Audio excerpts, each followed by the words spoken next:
Lucas capítulo 5. Jesus chama os primeiros discípulos.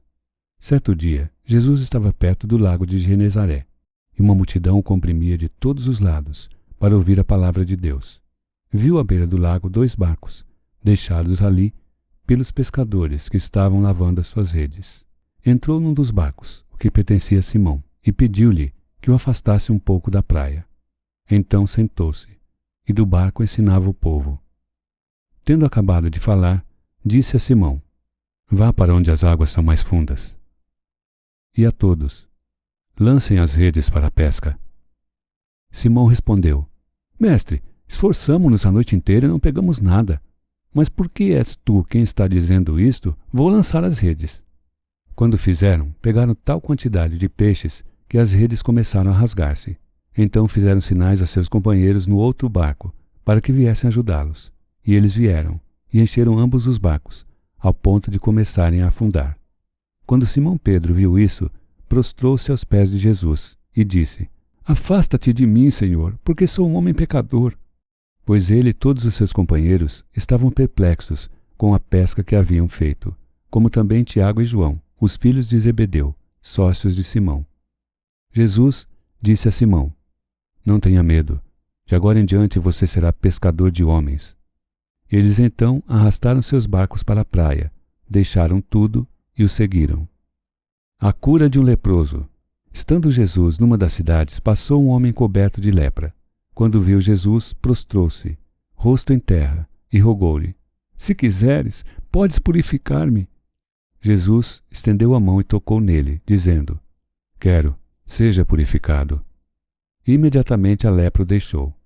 Então Jesus lhe ordenou: "Não conte isso a ninguém, mas vá mostrar-se ao sacerdote e ofereça pela sua purificação os sacrifícios que Moisés ordenou, para que sirva de testemunho."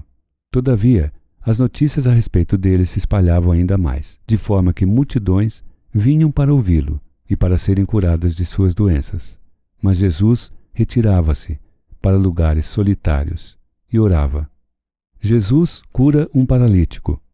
Certo dia, quando ele ensinava, estavam sentados ali fariseus e mestres da lei, procedentes de todos os povoados da Galiléia, da Judéia e de Jerusalém, e o poder do Senhor estava com ele para curar os doentes.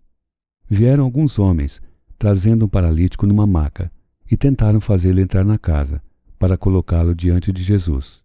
Não conseguindo fazer isso por causa da multidão, subiram ao terraço e o baixaram em sua maca através de uma abertura, até o meio da multidão, bem em frente de Jesus. Vendo a fé que eles tinham, Jesus disse: "Homem, os seus pecados estão perdoados." Os fariseus e os mestres da lei começaram a pensar: "Quem é esse que blasfema? Quem pode perdoar pecados a não ser somente Deus?" Jesus, sabendo o que eles estavam pensando, perguntou: "Por que vocês estão pensando assim? Que é mais fácil dizer: os seus pecados estão perdoados? Ou levante-se e ande? Mas para que vocês saibam que o Filho do Homem tem na terra autoridade para perdoar pecados," disse ao paralítico: "Eu lhe digo, levante-se, pegue a sua maca e vá para casa." Imediatamente ele se levantou na frente deles, pegou a maca em que estivera deitado e foi para casa louvando a Deus. Todos ficaram atônitos e glorificavam a Deus, e cheios de temor diziam: "Hoje vimos coisas extraordinárias." O chamado de Levi. Depois disso, Jesus saiu e viu um publicano chamado Levi, sentado na coletoria, e disse-lhe: "Siga-me." Levi levantou-se, deixou tudo e o seguiu. Então Levi ofereceu um grande banquete a Jesus em sua casa. Havia muita gente comendo com eles, publicanos e outras pessoas.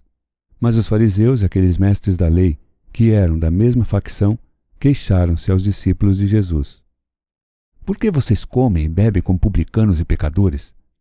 Jesus lhes respondeu: "Não são os que têm saúde que precisam de médico, mas sim os doentes. Eu não vim chamar justos, mas pecadores ao arrependimento." Jesus é interrogado acerca do jejum. E eles lhe disseram: "Os discípulos de João jejuam e oram frequentemente, bem como os discípulos dos fariseus, mas os teus vivem comendo e bebendo." Jesus respondeu: "Podem vocês fazer os convidados do noivo jejuar enquanto o noivo está com eles? Mas virão dias, quando o noivo lhes será tirado. Naqueles dias jejuarão. Então lhes contou esta parábola: ninguém tira um remendo de roupa nova e o costura em roupa velha. Se o fizer, estragará a roupa nova. Além do que, o remendo da nova não se ajustará à velha. E ninguém põe vinho novo em vasilha de couro velha. Se o fizer, o vinho novo rebentará a vasilha, e se derramará, e a vasilha se estragará. Ao contrário, vinho novo deve ser posto em vasilha de couro nova. E ninguém, depois de beber o vinho velho, prefere o novo, pois diz: o vinho velho é o melhor.